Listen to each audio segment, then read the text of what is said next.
For the first time since 2013, water has breached the spillway at Jenkinson Lake. It's charging its way down the concrete chute towards Sly Park Creek.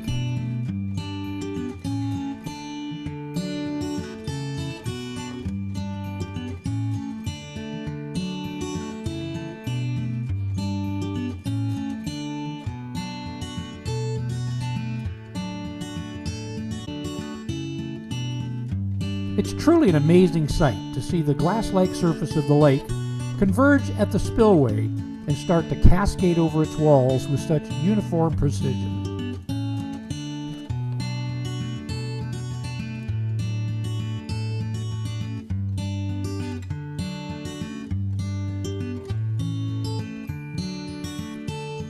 On the other side of the road, the water just seemed to fall off the edge of the mountain as it continued its journey toward the creek below.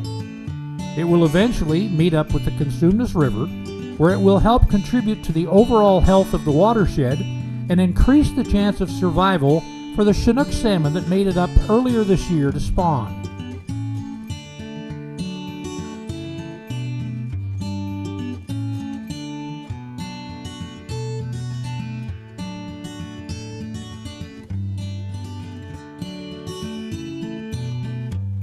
The storms this winter have been filling our lakes and streams, giving the appearance we have a lot of water. We do, for now.